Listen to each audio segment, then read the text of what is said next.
అసలు corporate city అని చెప్పి పేరు తెచ్చుకున్న తెలంగాణ రాష్ట్రంలో ఆంధ్రప్రదేశ్ హైటెక్ అనే ఒక గేమ్ ఆడి మిలియన్ కోట్ల టర్న్ ఓవర్ ఇవాళ ఎకరం ₹1,00,000 ఉన్న ఎకరం 10 కోట్ల నుంచి 100 కోట్ల వరకు వెళ్ళిపోయినటువంటి స్థితి. ఇదే రెవెన్యూ రేపొద్దున ఆంధ్రప్రదేశ్లో డెవలప్ కాదా? డెఫినెట్గా డెవలప్ అవుతుంది. మరి అది ఎవరు తినాలి? ఏ వర్గం వాడు తినాలి? ఏ పార్టీ వాడు తినాలి? 2 కేంద్ర పార్టీలు ఉన్నాయి కదా, బొమ్మ బొరుస పార్టీలు.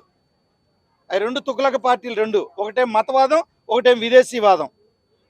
మరి ఈ 2 పార్టీలు కబలించాలని ఆంధ్రప్రదేశ్ని ట్రై చేస్తున్నాయి.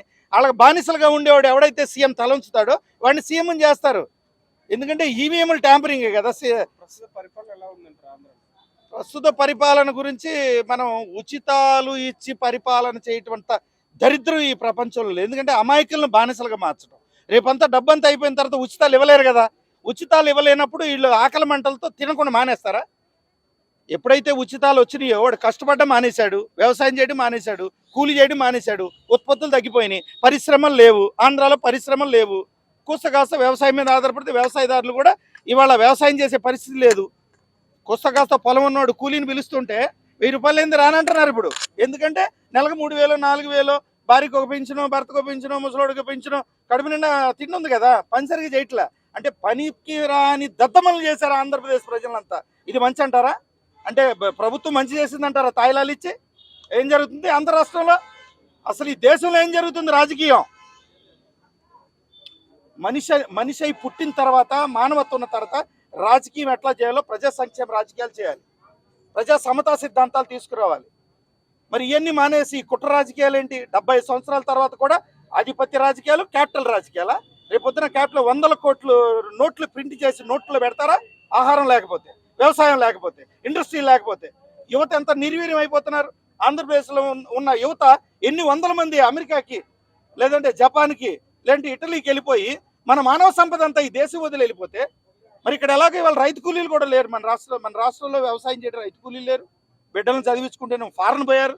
ఆ రోజు బ్రిటిష్ వాడు వచ్చినప్పుడేమో బ్రిటిష్ వాడు బయటికి వెళ్ళిపోవాలన్నారు, విదేశీ పాలన్నారు. ఇప్పుడు మనం వెళ్ళి విదేశాల వాళ్ళకి బానిసత్వం చేస్తున్నానుగా. ఇప్పుడు చదువుకునే విద్యార్థులు కూడా బుద్ధి జ్ఞానం ఉండొద్దు? బుద్ధి జ్ఞానం ఉండాలా వద్దా? చదువుకుని విదేశాలకు వెళ్ళి బానిసత్వం చేస్తారండి, ₹1,00,000 వస్తుందని. మన రాష్ట్రంలో, ఆంధ్రప్రదేశ్ లాంటి కుండిపడిపోయిన రాష్ట్రంలో వ్యవసాయ ఉత్పత్తులు, agriculture reformation, organic agriculture reformation చేయాలి కదా. ఎవడో ఒకటి చేశాడు, ఒక అగ్రిగోల్డ్, వాడిని సర్వనాశనం చేశారు కదా. ఒక 6 లక్షల మంది జీవితాలు నాశనం అయ్యాయి కదా. మరి ఆ జీవితాలు నాశనం చేసిన ప్రభుత్వం ఏది? పడిపోయిన ప్రభుత్వం. ఆ తర్వాత ఏం జరిగింది? అగ్రిగోల్డ్ లాంటి వ్యవస్థలను పడగొడితే తర్వాత ప్రభుత్వం ఏమైనా ప్రజలకు న్యాయం చేసిందా? లేకపోతే అగ్రిగోల్డ్లో డిపాజిట్ హోల్డర్కి న్యాయం చేసిందా? ఎంప్లాయీకి న్యాయం చేసిందా? ఏం పీకుతున్నారండి ఈ ప్రభుత్వాలు వచ్చి? ఏంటి పేర్లు పెట్టి ప్రభుత్వాలు అంటారేంటి? ఒకడేమో జగన్ ప్రభుత్వం అంటాడు, ఒకటి చంద్రబాబు ప్రభుత్వం అంటాడు. జగన్ ప్రభుత్వం ఏంటండి?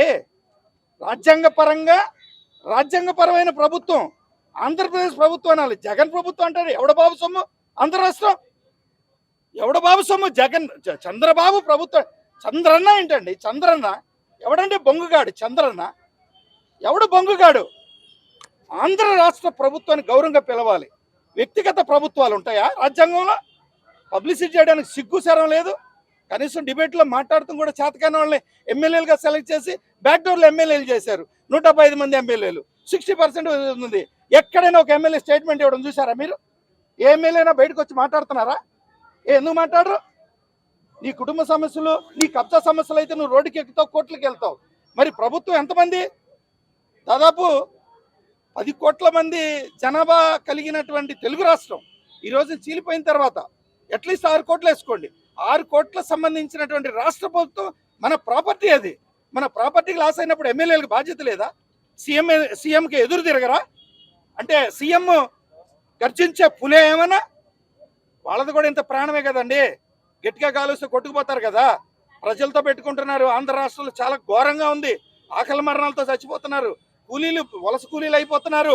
ఏం ప్రభుత్వం? బొంగుల ప్రభుత్వం. రేపు ఇంకొక ఆయన ఎవరో వస్తాడంట మళ్ళీ ఈ ప్రభుత్వం తర్వాత. అది కూడా మళ్ళా భావదరిద్రమే. కొత్త ప్రభుత్వాలు రావాలి, యువత రాజకీయాలు రావాలి.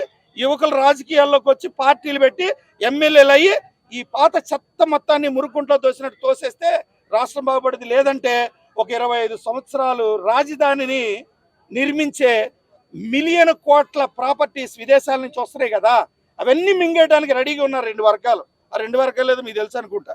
లెఫ్ట్ వర్గం, రైట్ వర్గం, రెండు వర్గాలు ఉన్నాయి. ఎప్పటి నుంచో 30-40 ఏళ్ళ నుంచి ఆధిపత్య వర్గాల పార్టీలుగా కొనసాగుతున్నాయి. పార్టీల పేరు చెప్పడానికి కూడా సిగ్గేస్తుంది మాకు. పార్టీల పేరు చెప్తే అలా పబ్లిసిటీ వస్తుంది. బహుదర్ party. Thank you very much. ఇంకేమైనా మాట్లాడతారా?